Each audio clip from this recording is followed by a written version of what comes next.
Mr. Claude T. Griggs smiled as he saw the frantic man coming shakily towards him from across the bar. He had expected this.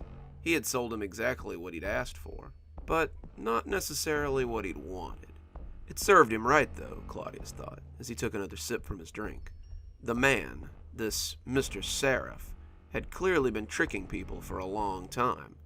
It was time he had a taste. Mr. Seraph slammed his hands down on the table, and the heads that turned quickly looked away again.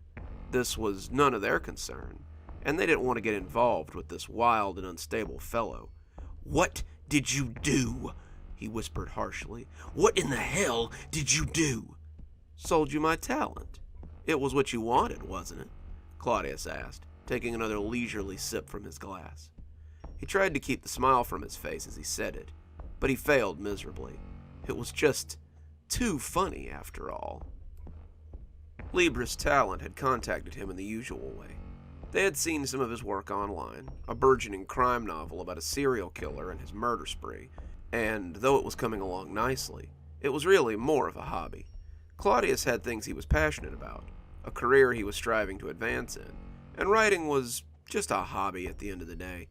He wanted to eventually finish it, but it seemed that Libris Talent and the ever-smiling Mr. Seraph didn't want to wait anymore. The email had offered him compensation for his talent. The sum was fair, and Claudius was tempted to take this Mr. Seraph up on his generous offer. Claudius was no fool, though. He knew enough to do research, and the research was what made him curious about this Mr. Seraph and his Libris Talent.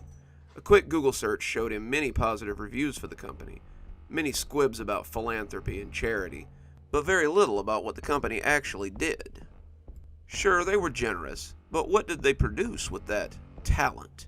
Claudius saw no books, no magazines, nothing but a simple website that proclaimed them as a talent agency, always with the word in capital. Talent. At the end of the day, that seemed to be what they peddled, and business seemed pretty good. Good enough to travel from town to town and find people willing to sell their talent, only to disappear in the night again once the business was done.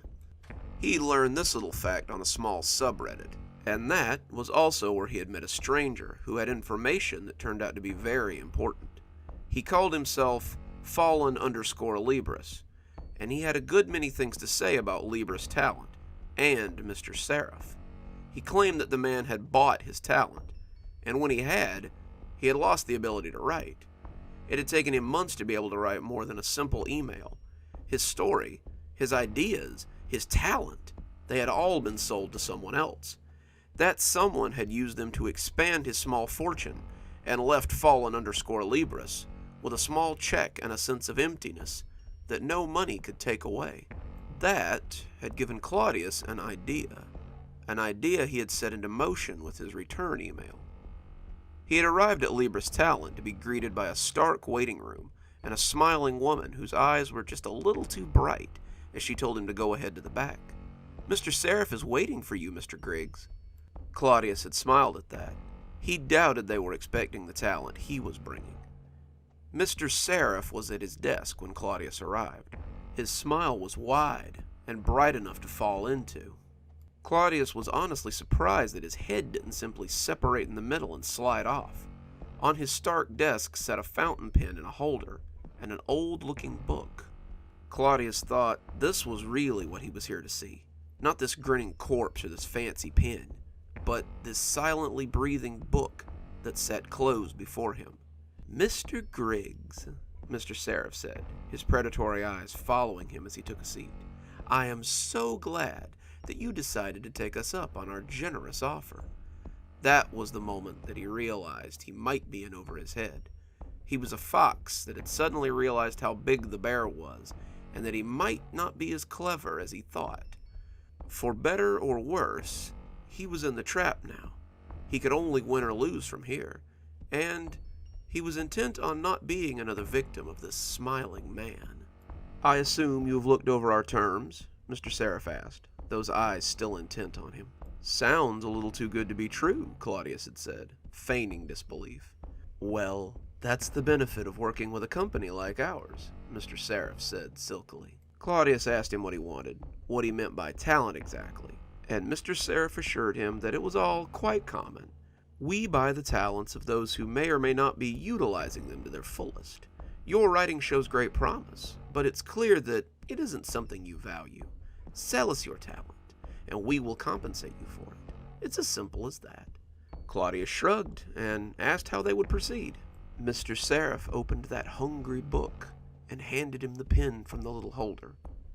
"What do I do?" Claudius asked, still not quite sure how this worked.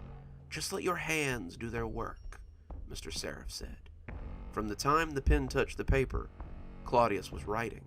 The ink was red, blood red, and Claudius filled the page with the darkness that swelled within him.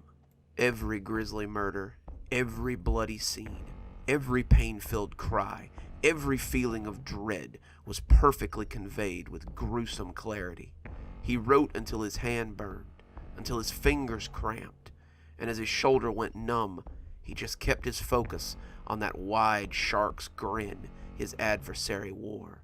As the ink began to spill from the book in torrents, the sea of blood rising, Claudius felt his vision begin to blur.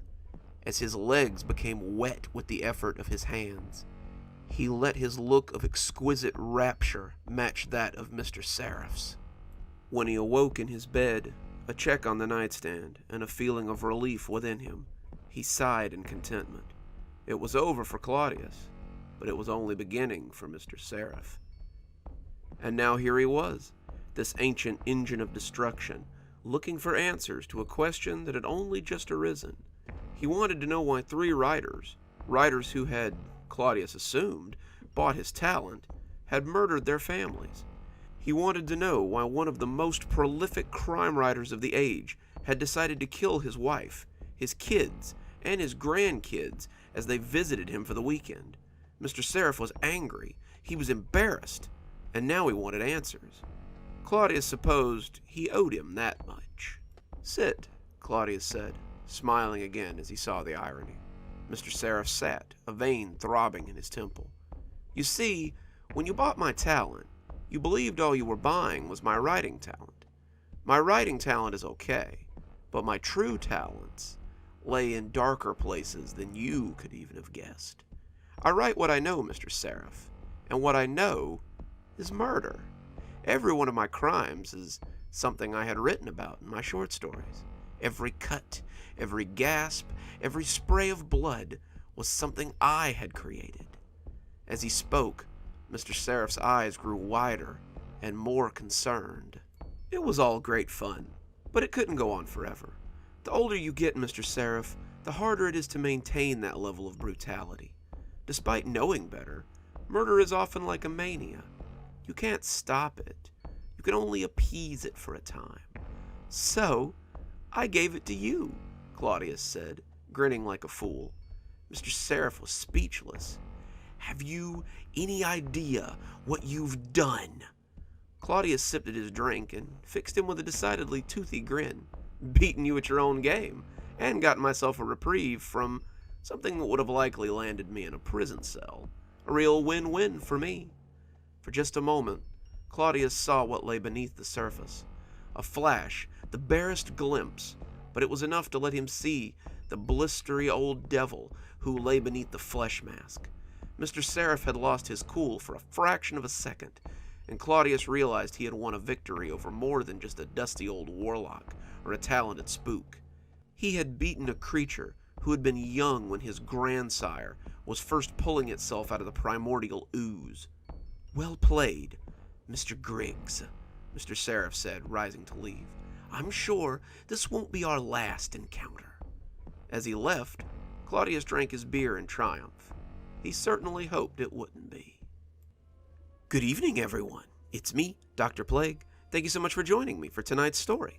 Some of you longtime listeners may very well remember Mr. Seraph and my For Your Talent series.